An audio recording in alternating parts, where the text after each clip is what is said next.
Hello, I'm Dr. Monty Hayes. Welcome to today's lesson in Kirkwood's Technical Writing and Reading class.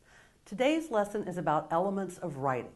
So when you're looking at your own work in progress, when you're thinking about how your instructor might evaluate your work, or if you should be giving some feedback to a peer who asks you to look at a draft, these are the things that English teachers and professors commonly look at.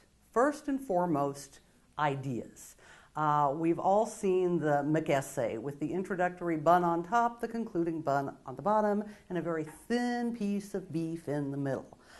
It might be stylistically okay, but it needs to have some meat. It needs to have some content. It needs to have ideas. So how well are your ideas articulated and supported?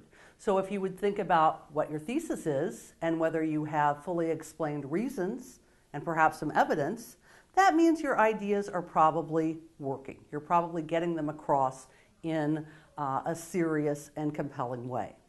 We also need to think about organization. Does one part of your paper lead logically to the next part? Are you using your conclusion to summarize, your introduction to set up? Those are the things we think about with organization. If you're explaining how to do something, are the steps in order?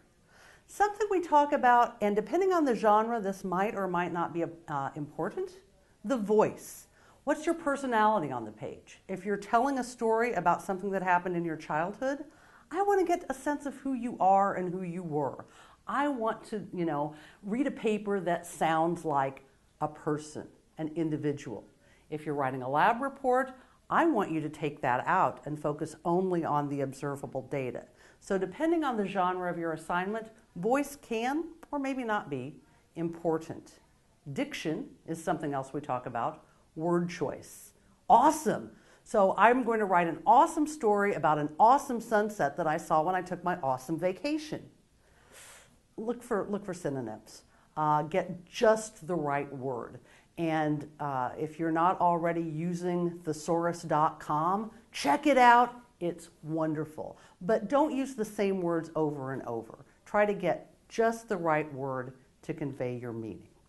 Another thing we talk about, sentence fluency. And with sentence fluency, not only is your writing grammatically correct, I'll talk about that in a moment, but do your sentences sound good, and do they all sound the same? She woke up, she brushed her teeth, she went downstairs, she went to her car, she drove to campus, I am bored. Those are all grammatically correct sentences, but without any rhythm, your reader's going to tune out. So sentence fluency. And then we need to look at conventions as well. So the conventions mean, is your writing conventional? Is it following certain rules? Ideas are the most important thing, but if your spelling and grammar and punctuation are, really lacking, your ideas won't come across. Our readers, we use the same punctuation so we can understand one another.